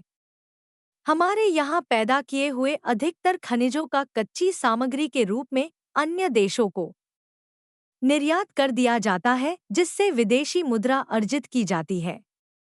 मगर कुछ है खनिज जैसे यूरेनियम, हीरा, कच्चा तेल आदि किसी न किसी रूप में आयातित किए जाते हैं। संसाधन उपयोग का एक महत्वपूर्ण पहलू अपशिष्ट के प्रबंधन का है ताकि उससे उपयोगी संसाधन निकाले जाते हैं। आइए अब हम अपशिष्ट पदार्थ के उपयोग और उसके पुनःचक्रण की बात करें। 2.4 अनुकूलतम संसाधन संभावन एवं उनका उपयोग। मानव समाज प्रणाली ऐसी है जो संसाधन अभाव के प्रति अपने आप को ढाल सकती है। कुछ अर्थशास्त्रियों का कहना है कि अभाव से ऐसा उद्दीपन मिलता है जिसके द्वारा नयापन और बदलाव लाने की उत्प्रेरणा आती है। जैसे जैसे सामान अधिक महंगा होता जाता और प्राप्त करना कठिन हो जाता है, वैसे वैसे नई आपूर्तियों की खोज करना तथा जो कुछ हमारे पास है उसे अधिक सावधानीपूर्वक उपयोग करना जरूरी हो जाता है। अल्पता के प्रभावों को कई कारकों से न्यूनीकृत किया जा सकता है। एक, प्रौद्योगिक आविष्कारों से कार्यकुशलता, निष्कर्षण, संसाधन, उपयोग तथा पदार्थों की पुनः प्राप्ति बढ़ सकती है। 2, कमी वाले सामान अथवा वस्तुओं के स्थान पर नई वस्तुएं इस्तेमाल करने से वर्तमान आपूर्तियां अधिक समय तक चल सकती हैं या फिर बिल्कुल नई बनाई जा सकती हैं। उदाहरणतः तांबे की जगह एल्यूमीनियम प्राकृतिक रेशों की बजाय संश्लिष्ट सिंथेटिक रेशों के इस्तेमाल से इनकी सीमित आपूर्तियों पर पड़ने वाला दबाव कम करने में बहुत सहायता मिली है। 3, व्यापार द्वारा सुदूर संसाधन आपूर्तियां उपलब्ध हो जाती हैं और उससे सूचना विनिमय एवं सांस्कृतिक जागरण में ऐसे ऐसे लाभ प्राप्त हो जाते हैं जिनके विषय में सोचा भी नहीं गया था। 4, जैसे जैसे आपूर्तियां सीमित होती जाती हैं और मूल्य बढ़ते जाते हैं, वैसे वैसे बेहतर खोज तकनीकें, अधिक पूंजी निवेश तथा नए क्षेत्रों की तलाश बहुत लाभकारी सिद्ध होती है। 5, जब संसाधन मूल्यवान होते जाते हैं तब पुनर्चक्रण संभव भी होता है एवं स्वीकार्य भी। आज संयुक्त राज्य अमेरिका में प्रतिवर्ष खपत होने वाला 37% लोहा एवं सीसा, 20% तांबा, 10% एल्यूमिनियम तथा 60% एंटीमनी पुनर्चक्रण द्वारा उपलब्ध कराया जाता है। अब हम कुछ उपायों की चर्चा करेंगे जिनके द्वारा हम अपने संसाधनों का अनुकूलतम उपयोग कर सकते हैं। 2 अप्रैल 2001 अपशिष्ट पुनर्चक्रण वेस्ट रिसाइक्लिंग। कुछ साज सामान ऐसा होता है जिनका एक बार इस्तेमाल हो जाने पर उन्हें बेकार फेंकना जरूरी नहीं है, वरन उनका पुनः उपयोग हो सकता है। अपशिष्ट पदार्थों को उपयोगशील बनाने की प्रक्रिया को पुनर्चक्रण कहते हैं। कतरने तथा इस्तेमाल हो चुकी धातुएं, स्क्रैप्स एंड यूज्ड मेटल्स। मिलों और फैक्ट्रियों में धातु कतरने बहुत मात्रा में उत्पन्न होती हैं। बेकार तिरस्कृत मोटर गाड़ियों, मशीनों, वायुयानों, जहाज़ों, इमारतों आदि। चित्र 2.29 से प्राप्त पुरानी काम आ चुकी धातु को पिघलाकर पुनः चक्रित करके उसे उपयोगी कामों में इस्तेमाल किया जा सकता है। चित्र 2.30। उदाहरण के लिए एल्यूमिनियम कचरे तथा एल्यूमिनियम बर्तनों को इकट्ठा करके उन्हें गलाकर नए बर्तन बनाए जा सकते हैं। तांबा, जस्ता, सीसा, प्लैटिनम जैसी कमी वाली धातुओं की बढ़ती जाती मांग को धातु कचरों के पुनर्चक्रण से पूरा किया जा सकता है। चित्र 2.30 लघुमिलें लोहे और इस्पात के कचरे को दोबारा पिघलाती एवं उन्हें नई आकृतियां देती हैं। इनके द्वारा न केवल तिरस्कृत वस्तुओं का पुनर्चक्रण होकर हमारे खनिज संसाधनों का विस्तार ही होता है, वरन कोरे नए अमस्क पर निर्भर करने वाली पारंपरिक समाकलित मिलों को चलाने की अपेक्षा ये अधिक ऊर्जा बचाती एवं सस्ती भी होती हैं। अपशिष्ट जल वेस्ट वाटर। घरेलू और शहरी अपशिष्ट में जैविक पदार्थ बहुत मात्रा में होता है। यदि इस प्रकार के जल में से रोगवाहक रोगाणुओं तथा विषैले तत्वों को निकाल दिया जाए तो इसे खेतों, बाग बगीचों तथा अन्य वनस्पति के लिए इस्तेमाल किया जा सकता है। जैविक अपशिष्ट को निकाल देने के लिए जलमल को एक टैंक अथवा तालाब में कई दिन तक उपचारित किया जाता है। चित्र 2.31। ऐसा करने में भारी कण स्वयं ही तली में बैठ जाते हैं और सूक्ष्मतर कणों को फिटकरी तथा कास्टिक सोडा के द्वारा नीचे बैठाया जाता है। उसके बाद साफ तरल को फिल्टरों, रेत अथवा मिट्टी में से गुजारा जाता है और अंत में उसमें से वायु फूंकी जाती है। इस उपचार से न केवल जैविक अपशिष्ट बाहर निकल जाते हैं, वरन हाइड्रोजन सल्फाइड भी निकाल दिया जाता है, जो आमतौर से अपशिष्ट जल में घुला रहता है, तथा फिल्टर किए गए जल में ऑक्सीजन मिला दी जाती है और इससे जल के शोधन में सहायता मिलती है। जल में क्लोरीन की उचित मात्रा मिलकर क्लोरीनन करने से हानिकारक कीटाणु मर जाते और जल इस्तेमाल करने योग्य हो जाता है। ठोस अपशिष्ट, सॉलिड वेस्ट।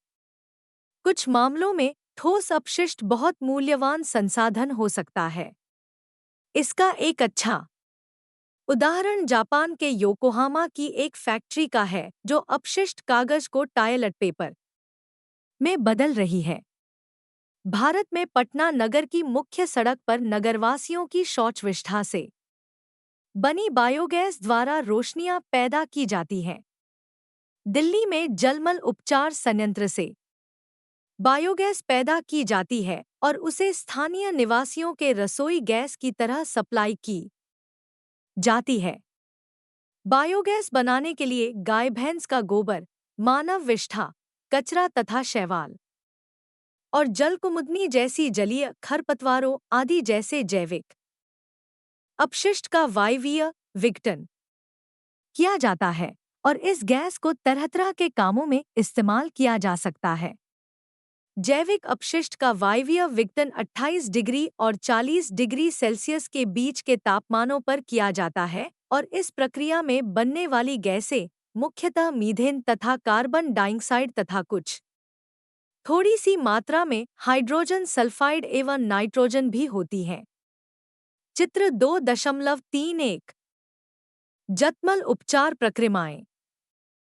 धातुमल, स्लैग, वह अपशिष्ट उत्पाद है जो अयस्क से धातु का निष्कासन कर लेने के बाद शेष रह जाता है।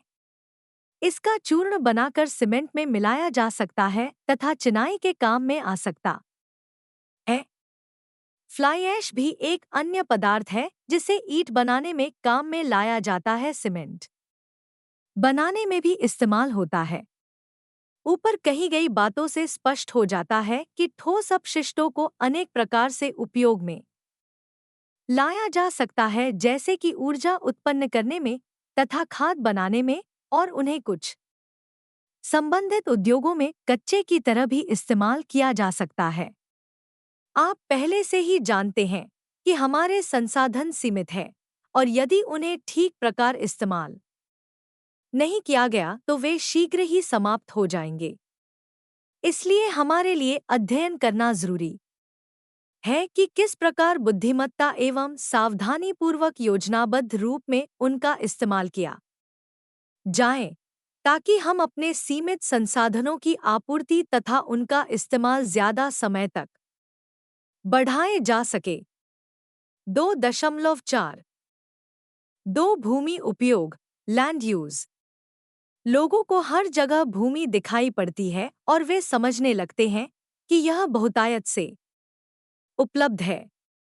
इसके अलावा वे इसकी भी परवाह नहीं करते कि उसका किस प्रकार इस्तेमाल हो रहा है, और इस प्रकार का सोचना वे तभी करते हैं जब वह जायदाद उनकी अपनी ही हो। जनता तथा सरकारी एजेंसियों की उदासीनता से भूमि संसाधनों में जगह जगह अपरदन, मृदा जर्जरता एवं अन्य क्षतियां आई हैं। भूमि एक समाप्तशील संसाधन है और भूमि उपयोग जलवायु एवं भौतिक प्रक्रियाओं जैसे वर्षा, धूप, वनस्पति अपरदन, भूस्खलन आदि के प्रति अति संवेदनशील है। चित्र 2.32 भूमि का उपयोग उसकी उपयुक्तता तथा क्षमता के अनुसार किया जाना चाहिए। जैसा कि आप इससे पहले के संडों में पढ़ चुके हैं, भूमि की क्षमता का मूल्यांकन उसकी बोझ सहन एवं उर्वरता के शब्दों में किया जाता है। बढ़ती जाती जनसंख्या के लिए भोजन उपलब्ध कराने के लिए कृषि हेतु और अधिक भूमि चाहिए, इसलिए सड़क निर्माण तथा भवन निर्माण जैसे गैरकृषि उद्देश्यों के लिए उपजाऊ कृषि भूमि पर किया जाने वाला अतिक्रमण कम से कम किया जाना चाहिए।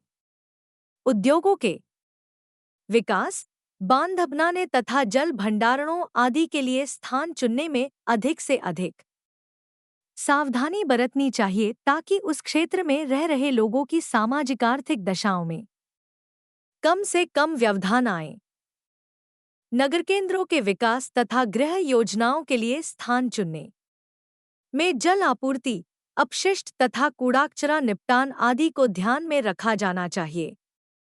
जहां तक संभव हो पहाड़ी क्षेत्रों में वन आवरण बनाना चाहिए क्योंकि वनों से हमें ईंधन, चारा, इमारती लकड़ी आदि मिलने के साथ साथ वे प्राणी कृषि के लिए भी स्थान प्रदान करते हैं। चित्र 2:33। इसके अलावा वे भूजल की मात्रा बढ़ाने में मदद करते हैं क्योंकि वे सतही पानी के तेज बहाव को रोककर भूमि द्वारा जल के अवशोषित होने में मदद करते हैं। इस प्रक्रिया में भू-अपरदन कम से कम होता है तथा बाढ़ें भी रुकती हैं। वनों से मूल्यवान वस्तुएं एवं सेवाएं प्राप्त होती हैं तथा वे पारितंत्र प्रक्रियाओं एवं आइए देखें कि भूमि उपयोग के अनिवार्य घटक क्या है। भूमि प्रबंधन के अनिवार्य घटक essential components of land management. भूमि प्रबंधन के 5 अनिवार्य घटक हैं। भूमि क्षमता मानचित्र का बनाना जिसमें मृदा उत्पादकता तथा ग्रामीण एवं शहरी क्षेत्रों में विविध मानव क्रियाकलापों को सहारा देने की क्षमता दिखाई गई हो। इस प्रकार के मानचित्रों को हवाई फोटोग्राफों तथा उपग्रह से लिए गए चित्रों की मदद से बनाया जाता है। मानचित्र से चट्टान के गुणधर्म तथा मृदा क्षमता एवं भूमिगत जल भंडारों के विषय में सूचना मिलती है। भूमि के विविध पहलुओं का विस्तृत अध्ययन जैसे कि मृदा के प्ररूप, पृथ्वी की परपटी के भौतिक लक्षण, जल संसाधन निवेश, उसका वितरण, उपयोग, सतह प्रवाह, सतह भंडारण और ये सब जैसे कि तालाबों तथा भूजल के संबंध में इस प्रकार की सूचना के आधार पर भूमि के उपयोग का एक योजनाबद्ध कार्यक्रम बनाया जा सकता है। 3. भूमि के उपयोग से होने वाले परिवर्तनों तथा भूमि आवरण में होने वाले परिवर्तनों को लगातार मॉनिटर किया जाना चाहिए। इसे सुदूर संवेदन द्वारा सर्वाधिक उचित खर्चे पर प्रभावकारी रूप में किया जा सकता है। 4. किसी एक क्षेत्र अथवा प्रदेश में खतरा बन सकने वाली प्राकृतिक आपदाओं की पूर्वानुमानित तीव्रता की सोच एवं आकलन। भूमि उपयोग की एक व्यापक योजना ताकि अपरदन एवं मृदा ऋणता को कम करते हुए उसकी उत्पादकता को सुरक्षित रखना। मृदा उपयोग सॉइल यूटिलाइजेशन। जैसा कि हम पहले ही बता चुके हैं, मृदा एक मूल्यवान संसाधन है जिसके बनने में लाखों लाखों वर्ष लगते हैं और इसलिए मृदा का उचित उपयोग करना बेहद जरूरी है। मृदा का उपयोग 2 प्रकार से किया जाना चाहिए। मृदा अपरदन को न्यूनतम करना तथा मृदा की उत्पादकता का पुनरुद्धार। मृदा अपरदन का नियंत्रण, कंट्रोल ऑफ सॉइल एरोजन। मृदा अपरदन के सर्वाधिक महत्वपूर्ण उपाय इस प्रकार हैं। मृदाओं पर घासें, झाड़ियां तथा वृक्ष उगाना तथा 2. एक ऐसी नली प्रणाली बनाई जाए जिसके द्वारा स्वतंत्र, अनियंत्रित जल प्रवाह को रोका जा सके। चित्र 2.34a। जल प्रवाह से संकरी नालियां या गल्ली बन जाती हैं और उससे गहरी गहरी घाटियां बनकर नदियारी भूमि बन जाती है। प्रसिद्ध चंबल घाटियां गहरे मृदा अपरदन से बनी हैं और यह प्रक्रिया अब भी जारी है। चित्र 2.34a तथा b। जल के अनियंत्रित प्रवाह को रोकने के लिए नाली व्यवस्था रोफ बांध ताकि उनसे बहते जल के प्रवाह को धीमा करके मृदा अपरदन रोका जा सके। इसका नियंत्रण अवरोध बांध श्रृंखला बनाकर किया जा सकता है जो बहते जल के प्रवाह को रोकते तथा धीमा कर देते हैं और इसी तरह अवनलिकाओं को चौड़ा करके भी। चित्र 2 34b महाराष्ट्र, केरल, आंध्र प्रदेश तथा उड़ीसा के समुद्र तटों पर पत्थर की चौड़ी चौड़ी दीवारें बनाकर भी समुद्री लहरों तथा धाराओं से होने वाले अपरदन को नियंत्रित करने में बहुत सफलता मिली है। मरुस्थलों तथा रेतीले समुद्र तटों पर तूफानी हवाओं से रेत को उड़ाए जाने को हवाओं के रास्ते में वृक्षों और झाड़ियों के अवरोध बनाकर रोका जा सकता है। चित्र 2:35 पर्वतीय तथा पहाड़ी क्षेत्रों में स्वतः प्रचारणी वृक्षों एवं झाड़ियों के तनों और शाखाओं को उगाने से न केवल पहाड़ी ढलान मजबूत हो जाते हैं, वरन उनसे किसानों को जलाऊं लकड़ी और चारा भी प्राप्त होता है। फसल की क्यारियों के साथ एकांतर क्रम में घासों, झाड़ियों, वृक्षों, मकई, ईखर, कपास तथा तंबाकू आदि का उगाना अपरदन को रोकता और उससे पर्वतीय एवं पहाड़ी क्षेत्रों में स्थायित्व आता है। पहाड़ियों में अपरदन तथा भूस्खलन जैसी सामूहिक गति को नियंत्रित करने में सर्वाधिक प्रभावशाली कदम नालियों का जाल बिछा देना है, जिनके भीतर ईंट पत्थरों के टुकड़े बिछा दिए जाते हैं ताकि उनमें से होकर पानी बहता रहे। पहाड़ी ढलानों के चारों ओर दीवारें चिनकर उन्हें स्थायित्व प्रदान किया जाता है और उसमें से जल को स्वतंत्र मार्ग मिल जाता है। क्षतिशील ढलानों पर वनस्पति आवरण प्रदान किया जाता है और आरंभ में बीज डालकर उनके ऊपर नारियल जटा का जाल मजबूती से जमीन पर कीलों से ठोक कर उन्हें बह जाने से रोका जाता है, जैसा कि चित्र 2:36 में दिखाया गया है। यह जाल मृदा पदार्थ को अपनी जगह पर ही रोके रखकर अपरदन को तो रोकती ही है, साथ में पोषक तत्व भी प्रदान करता है। घास का जल्दी जल्दी बढ़ना मृदा को स्थिर कर देता है। मृदारूढ़ता का उपचार, ट्रीटमेंट ऑफ सॉइल सिकनेस। बीच बीच में विश्राम दिए बिना अत्यधिक उपयोग से मृदा में पोषकों की कमी हो जाती है और वह अनउपजाऊ हो जाती है। फसलों और सब्जियों जैसे कि मटर तथा सेम आदि के चित्र 2:35 वृक्षों तथा झाड़ियों को खड़ा कर बालू धूती की गति को रोका जाना सलचक्र से पोषकों का अभाव दूर होने में मदद मिलती है। मटर जैसे पौधे मिट्टी में नाइट्रोजन जोड़ देते हैं और इस तरह उसका बंधा रहने का गुण एवं उत्पादकता दोनों ही में वृद्धि होती है। फसलों की जड़ें और उनकी उपशाखाएं एवं खेत में बचे रह जाते उनके अवशेष कुछ समय के लिए ऐसे ही छोड़ दिए जाते हैं ताकि मिट्टी को अपरदन से बचाया जा सके। देखा गया है कि अत्यधिक सिंचाई से पानी की पूर्ण संतृप्तता अथवा मृदा की जलाक्रांति हो जाती है, जिसके कारण उसकी उत्पादकता अंशतः अथवा पूर्णतः खत्म हो जाती है। कुछ क्षेत्रों में अत्यधिक सिंचाई के कारण मृदा की लवणता तथा क्षारता बढ़ जाती है, जिससे वह रुग्ण हो जाती है।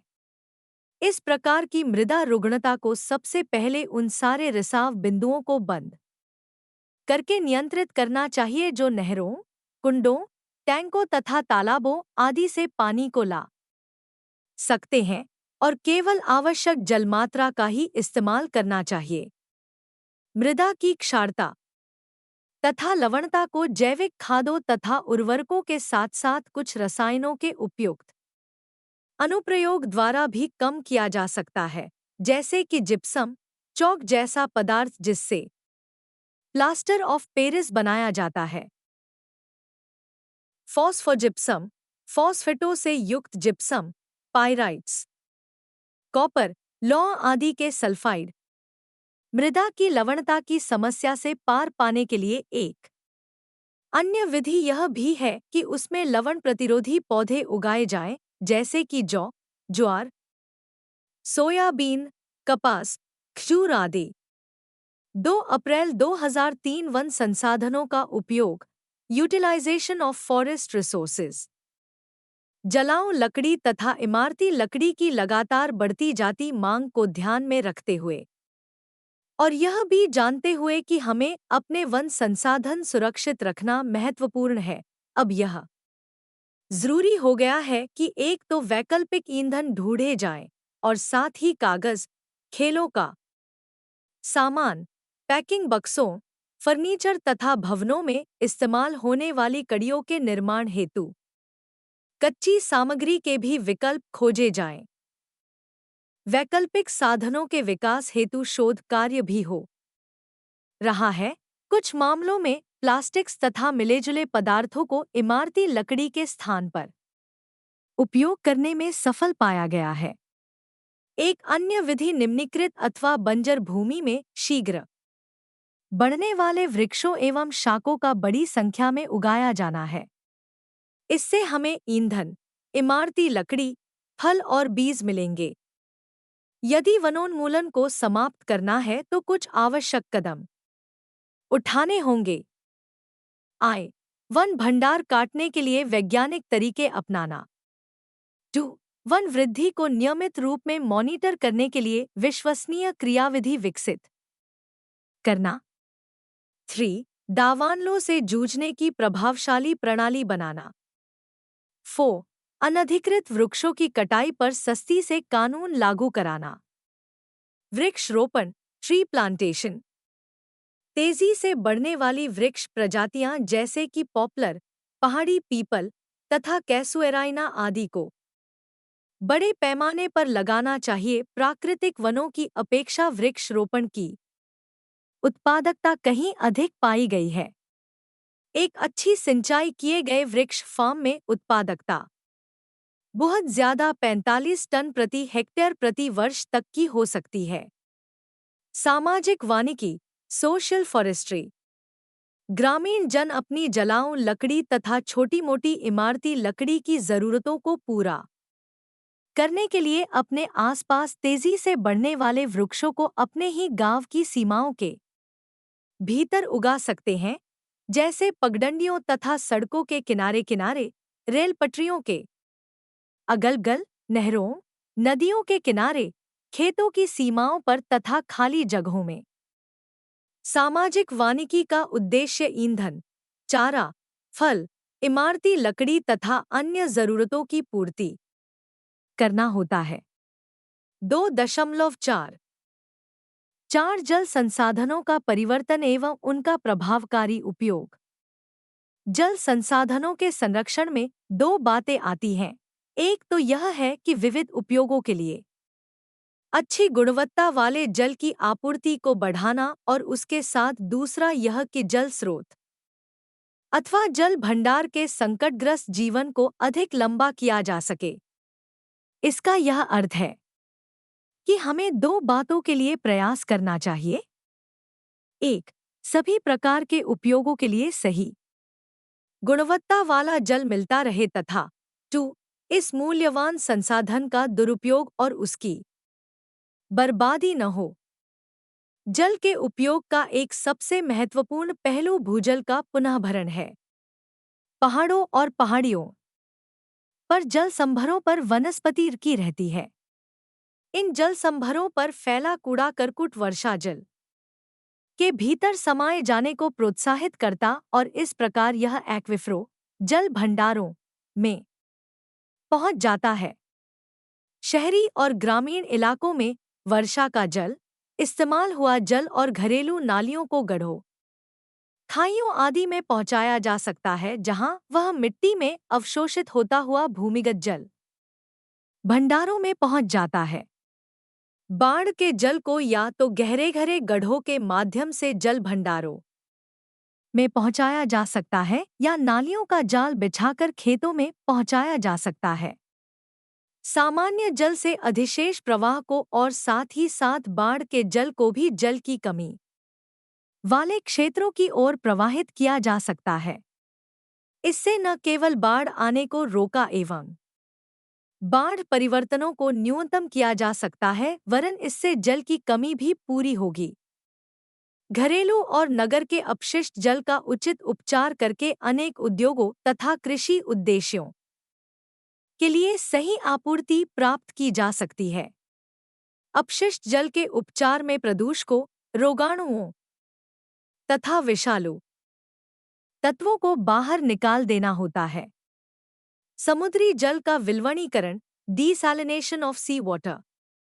समुद्र जल के आसवन के लिए सौर ऊर्जा का इस्तेमाल किया जा सकता है, जिससे उत्तम गुणवत्ता वाला जल प्राप्त हो सकता है।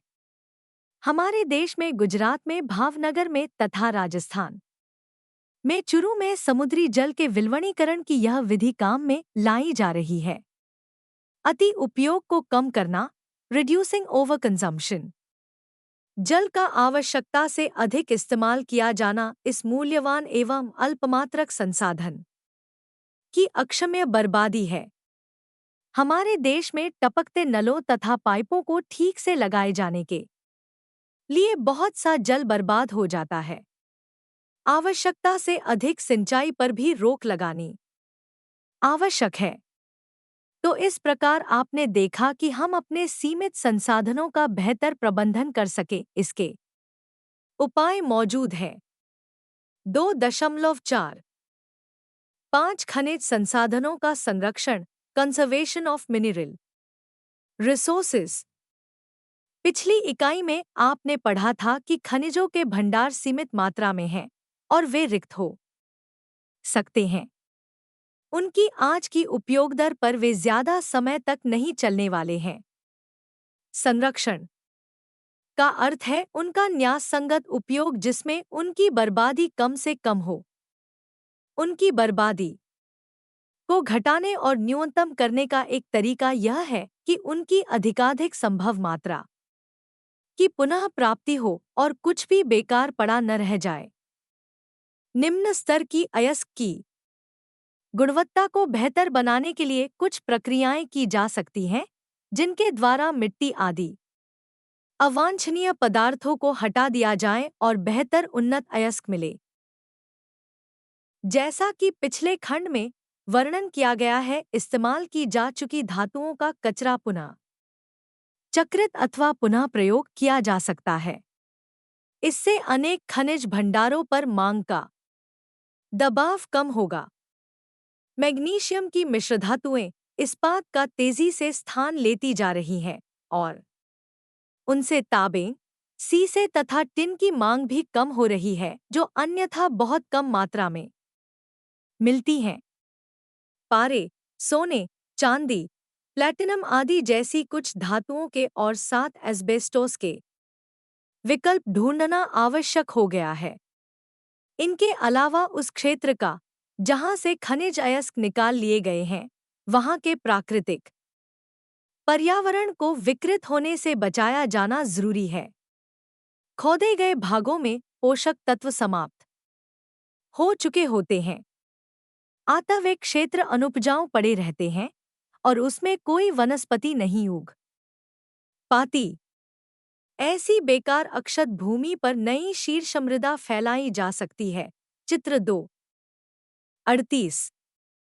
इन निम्नीकृत भूमियों की उर्वरता वापस लाने में उर्वरकों, मलजल, घरेलू तथा शहरी अपशिष्ट, फार्मयार्ड खाद आदि से सहायता मिल सकती है। संसाधन उपयोग का प्रबंधन, मॉनिटरिंग। विभिन्न संसाधनों की गुणवत्ता एवं उनकी मात्रा में होने वाले परिवर्तनों को लगातार रिकॉर्ड किया जाना संसाधन योजनाकरण का एक महत्वपूर्ण पहलू है, ताकि मूल संसाधनों का मूल्यांकन किया जा सके। संसाधन उपयोग का सबसे अच्छा मॉनिटरिंग सुदूर संवेदन द्वारा किया जाता है।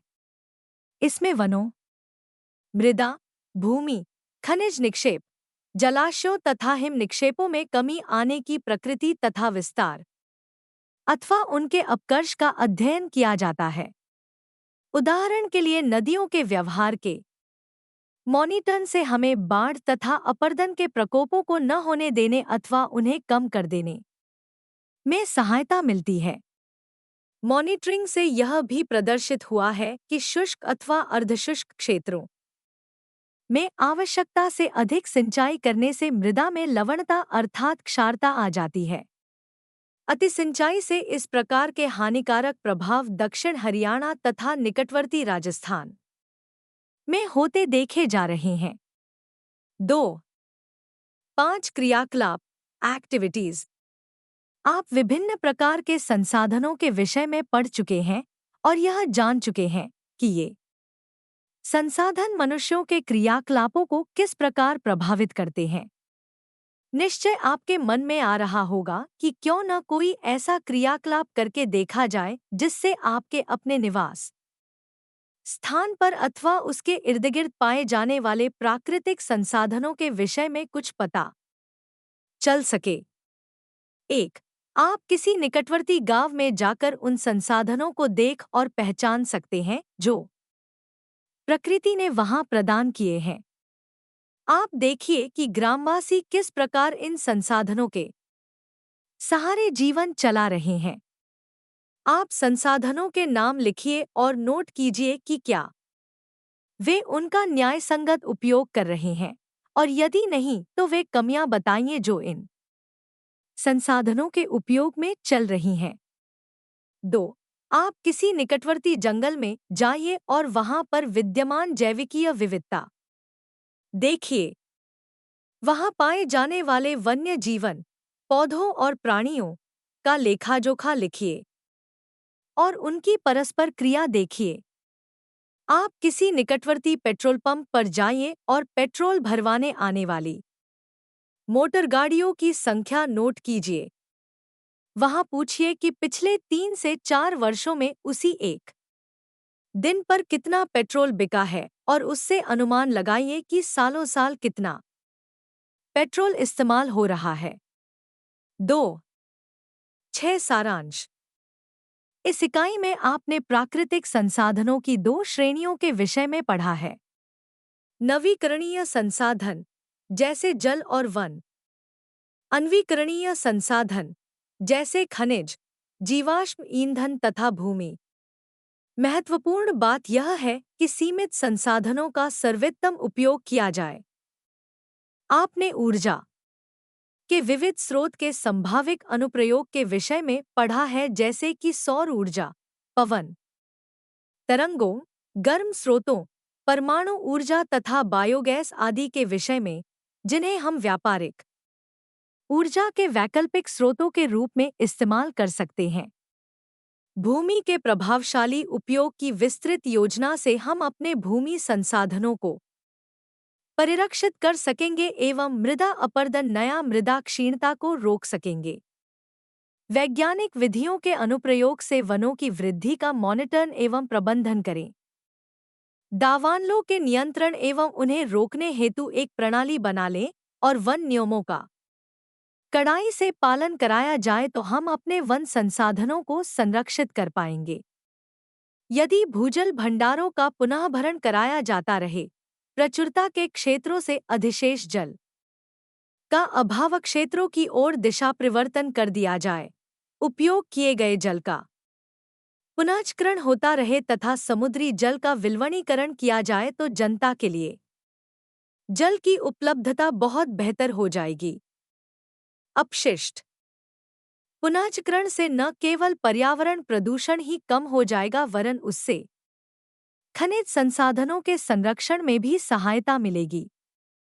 धन्यवाद। मिलते हैं अगले वीडियो में अगले पाठ के साथ।